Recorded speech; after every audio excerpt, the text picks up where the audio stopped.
I looked at that photo from Nuuk this morning. You see the snow, you see the ice, but look closer. You see the maple leaf flying right next to the French tricolor. That visual isn't just diplomacy, that is a wall. For the first time in years, Canada didn't just show up to a meeting, we built a fortress. Because here's what actually happened on February 6, 2026. While Washington was busy drafting new tariff threats against Canadian steel and aluminum, two planes landed in Greenland. One carried Canada's foreign minister and a delegation of Inuit leaders. The other carried the foreign minister of France. They didn't go there for a photo op. They didn't go there to shake hands. They went there to execute a synchronized diplomatic landing that changes the math of the Arctic forever. Think about the timing. Usually, opening a consulate takes years. Permits, staffing, security checks. It's slow work. But this happened in less than 6 weeks after Donald Trump threatened to buy Greenland. And notice who was standing there. It wasn't just diplomats. You had the chief of the defense staff.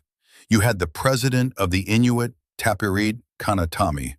And you had the French consul planting the first EU flag on that soil. The media called it a ceremony. They missed the point. This wasn't a ribbon cutting. This was a tripwire. Mark Carney just placed a nuclear power, France, right in the path of American expansion. And he did it without firing a single shot. Today we're going to look at the map. We're going to look at the treaty that nobody is talking about, Article 42.7. And we're going to explain why the most dangerous thing in the Arctic right now isn't the ice.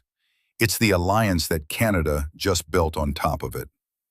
First, let's be clear about what's at stake. Donald Trump isn't looking at Greenland because he likes the view. He's looking at it because of what's buried underneath it. Just north of where those diplomats stood, you have the Kvanefjeld deposit. Geologists have been staring at this spot for decades. The United States Geological Survey estimates there are 1.5 million tons of rare earth oxides sitting there. Now, numbers get boring until you realize what they mean. These aren't just rocks. These are the specific, heavy, rare earths you need for permanent magnets. The kind that go into the guidance system of a Tomahawk missile. The kind that go into the F-35 fighter jet. The kind that power every single electric vehicle battery. But here is the catch that most people miss. Finding rare earths is easy. Processing them is incredibly hard. It is dirty, toxic, and complex. Right now, China controls roughly 90% of the processing chain for these materials. That is a chokehold on the North American defense sector.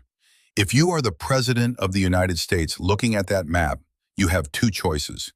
You can beg China for the materials you need to build your own weapons, or you can secure a source closer to home. Greenland is that source. It is the only viable alternative that can break China's monopoly in this decade. And that is why Trump called it a real estate deal. To him, it's an acquisition target. It's a distressed asset. He looks at Denmark and sees a landlord he can bully. But here is where the calculation changes. While estimates vary and the exact tonnage is still being mapped, the strategic value remains undisputed. Whoever controls Kvanefjeld controls the future of Western manufacturing. Canada knows this. Mark Carney knows this. And they know that if the U.S. takes control of Greenland, whether by purchase or by pressure, Canada gets encircled. Look at the map again. Alaska to the west, Greenland to the east. If both are controlled by an aggressive America First administration, the Canadian Arctic isn't a sovereign territory anymore. It's just a transit corridor for American resources. So when Canada opened that consulate, it wasn't about visas. It was about staking a claim on the resource map. It was about saying, you are not the only customer in town. But Canada couldn't do this alone. And this is where the genius of the strategy comes in. If it was just Canada standing next to Denmark, Trump wouldn't blink. He'd threaten a 25% tariff on Canadian steel, and Ottawa would have to calculate the cost. So Mark Carney didn't just bring a checkbook. He brought France. Why France? This is the detail that changes everything. France is a NATO member, yes, but more importantly, France is the military backbone of the European Union. By bringing France into nuke, Canada activated a completely different set of rules. Here's the genius of this move that nobody in Washington saw coming. Trump dominates NATO. He can twist arms in Brussels, but he has zero leverage over the internal mechanisms of the EU. By bringing France, a nuclear power and EU heavyweight, Mark Carney didn't just bring a friend. He activated a completely separate defense treaty that the US president cannot veto. It's a checkmate using someone else's rook. That treaty is Article 42.7 of the Treaty on European Union. You need to understand the difference between this and NATO. Most people know NATO Article 5. An attack on one is an attack on all. But read the fine print. Article 5 says allies will take action as they deem necessary. As they deem necessary. That is diplomatic code for we might do something or we might do nothing. If the US decides action isn't necessary, nothing happens.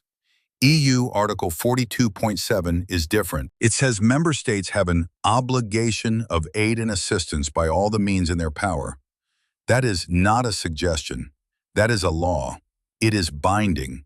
It is automatic. And it is outside of American control. Denmark is in the EU. France is in the EU. By planting the French flag in nuke, any aggression toward Greenland, economic, political, or territorial, is no longer a bilateral issue between Trump and a small island. It becomes a direct challenge to the European Union's sovereignty. This is a classic tripwire strategy. You place a small force, in this case a diplomatic one, in the path of the adversary. Not to defeat them in battle, but to guarantee that if they move forward, they trigger a much larger conflict.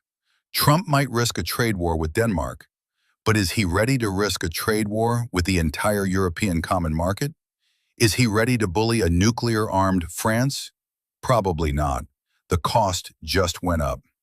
Canada didn't have to threaten the US. We simply invited a friend who makes the threat impossible. There is one more layer to this shield, and it's one that money can't buy. You noticed who else was in that delegation? Natan Obed. Why does the president of the Inuit Tapiriit Kanatami matter in a high-stakes geopolitical standoff? Because he represents a reality that Washington doesn't understand. To a real estate developer, land is something you buy. You sign a deed, you own the dirt. But to the Inuit, the Arctic isn't divided by borders. The water between Nunavut and Greenland isn't a barrier, it's a highway. The people on both sides are kin. This concept has a name, Inuit Nunangat. When Canada brings Inuit leadership to the table, they are reminding the world of a legal fact. Under the Self-Government Act of 2009, the people of Greenland own the resources. Not Denmark, not the king, the people. And this isn't just symbolism, it is actual political power. Look at what happened in 2021 with the Kvanefjeld uranium project. An Australian company wanted to dig. There were billions of dollars on the table, but the local people were worried about the radioactive dust. They voted.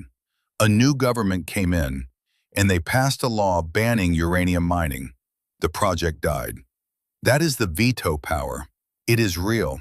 It has stopped billion-dollar projects before, and it can stop them again.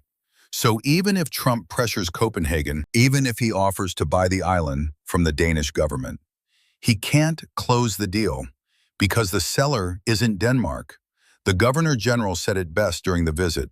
Sovereignty is not given, it is exercised. Canada is exercising sovereignty by connecting the people who actually live there. This is the soft power that acts like concrete. You can ignore a diplomat. It is much harder to ignore a united front of indigenous nations who have occupied that land for 1,000 years. It frames the American expansion not as a business deal, but as an invasion. So let's look at the scoreboard. 6 weeks ago, the narrative was that Canada was helpless, that we were just waiting to see what the bull in the china shop would break next. Today, the narrative is different. We have a consulate that acts as an economic anchor. We have a legal shield powered by the European Union. And we have a moral shield powered by Inuit sovereignty. Mark Carney is doing exactly what he said he would do. He isn't responding to pressure. He is removing leverage. He is taking the options off Trump's table, one by one. For a decade, the question in Ottawa was always, what will the Americans do? Today, for the first time, the question in the White House is, what are the Canadians doing? That is what sovereignty feels like. This game isn't over. The pressure on our trade deals is still coming. The tariffs are still a threat. But for one cold Saturday in Nuuk, Canada stopped playing defense. We drew a line in the snow, and we dared them to cross it. Thanks for watching.